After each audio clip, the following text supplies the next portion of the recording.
Properties of trapezoids and kites. So in this lesson we want to use the properties of a kite to determine angle measures and side lengths.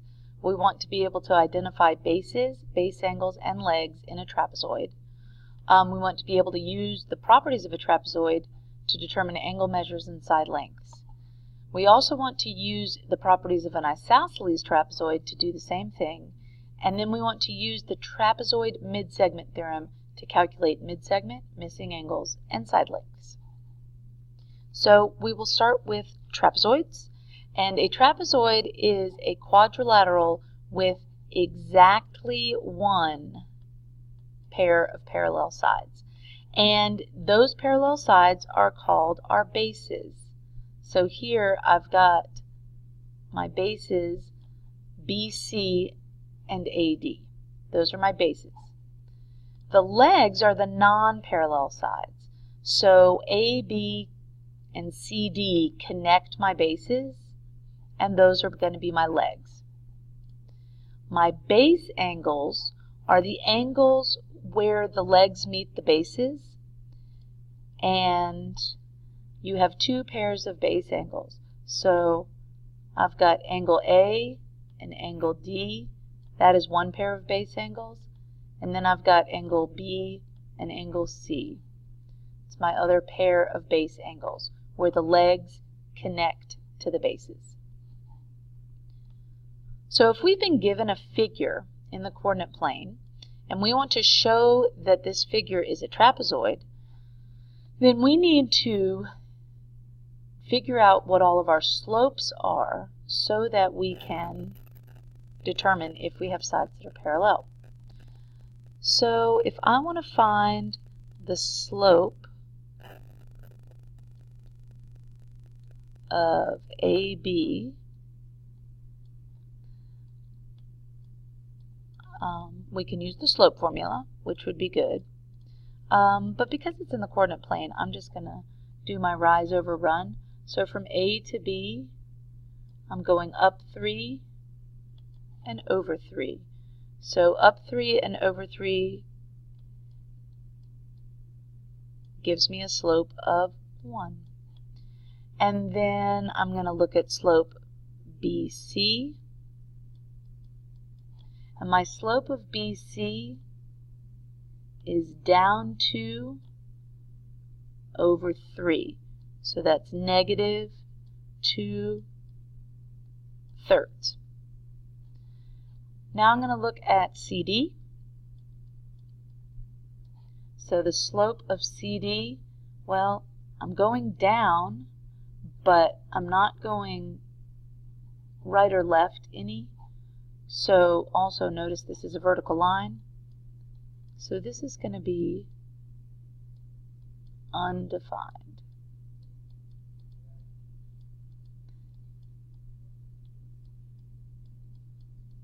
Because all vertical lines have a slope that is undefined. And last, I'm going to do AD. And notice that AD is also a negative slope because it's got a negative line. I mean a negative direction of my line. And so I'm going down 4 and over 6. So negative 4 over 6. Remember, we always want simplified fractions, so this comes out to negative 2 over 3. So if you notice, the slope of BC is equal to the slope of AD. So because they're equal, that means BC is parallel to AD. So I have a quadrilateral with exactly one pair of parallel lines. So therefore, ABCD is a trapezoid. All right. An isosceles trapezoid is similar to an isosceles triangle. It's a trapezoid that has congruent legs. So remember, your legs are not parallel, but if they are congruent, like they are right here, then we call it an isosceles trapezoid. And isosceles trapezoids have their own set of properties that are even more special than a regular trapezoid. And one of those is, if a trapezoid is isosceles, then each pair of base angles is congruent. So if you know that ABCD is an isosceles trapezoid, then you know that angle A and angle D are going to be congruent, and angle B and angle C are going to be congruent. Next, if a trapezoid has one pair of congruent base angles, then you know that it must be isosceles. So you only need to know that one of your pairs is going to be congruent. Then once you know that one of the pairs are congruent, you know that your legs are going to be congruent, and you know that the other pair will also be congruent. Last, a trapezoid is isosceles if and only if the diagonals are congruent. So if you know that AC is congruent to BD, then you know that those two, that this trapezoid is isosceles.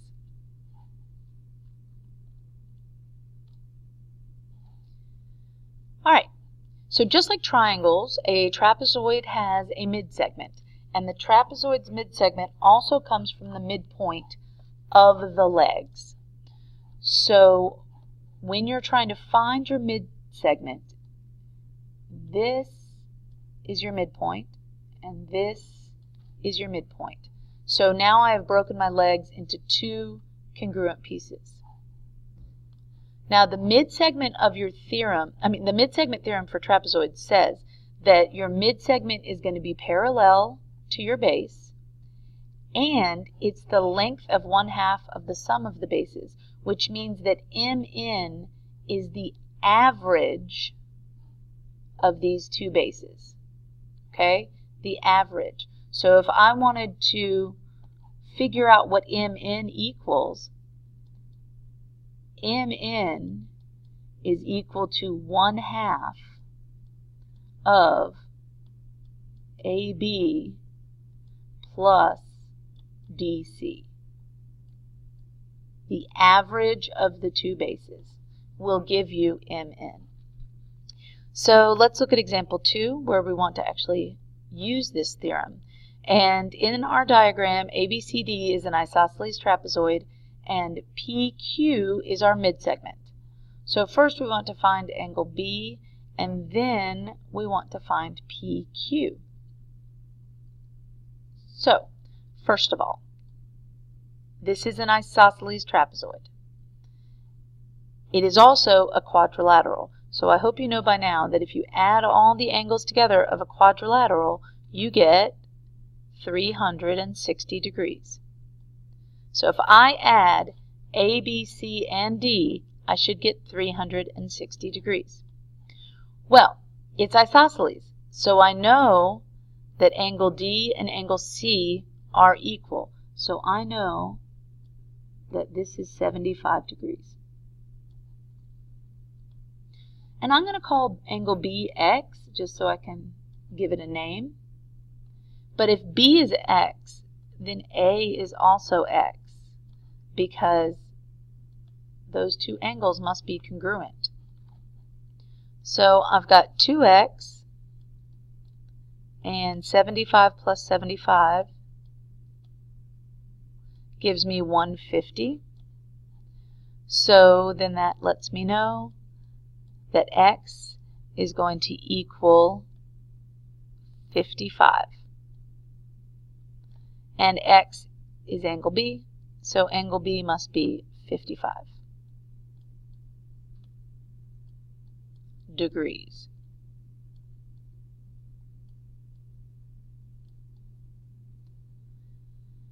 Okay, next, I want to find the measure of PQ.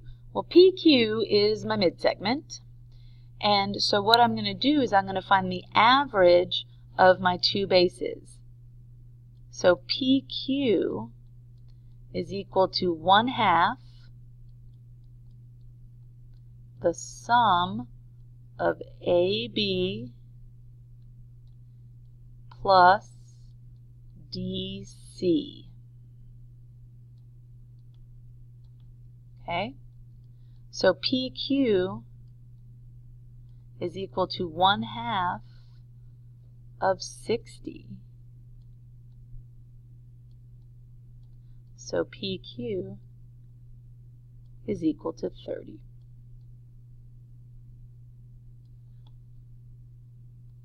All right.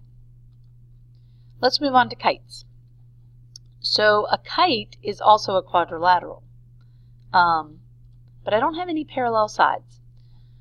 The thing about a kite is it has two pairs of consecutive congruent sides.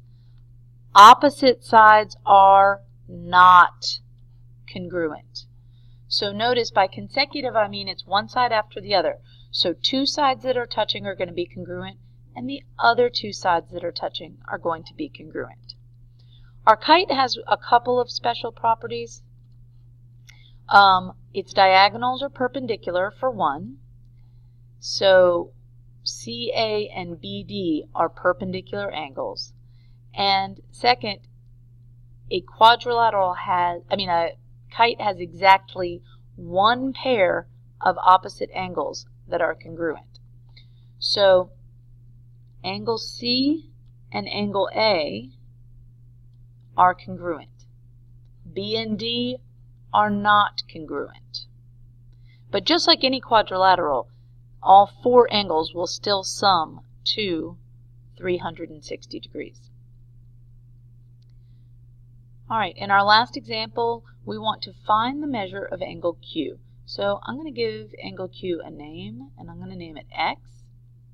But because this is a kite, I know that Q is also congruent to S, so S is also X. And I know that the sum of all my angles is 360 because it's a quadrilateral. And so I can say 2x plus 124 is equal to 360.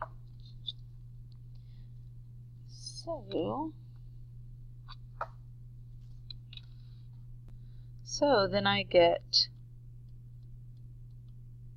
that x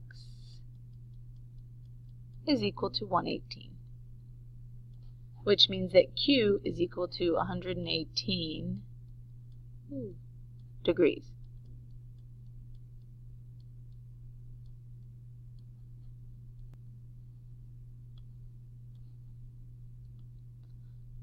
Okay, I gave you 3 practice problems down at the bottom. Work on those and then make sure you type any questions into our question forum.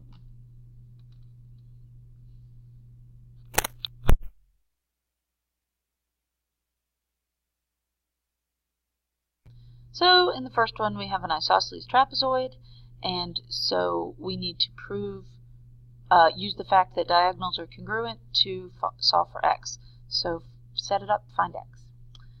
In number 2 we have a mid-segment because this has split each leg into 2 equal pieces. So you find the average of the bases. In number 3, I know that the angles of a kite sum to 360, so I'm going to set those to 360. Solve for x. And then the measures of the angles that are congruent are 126 degrees.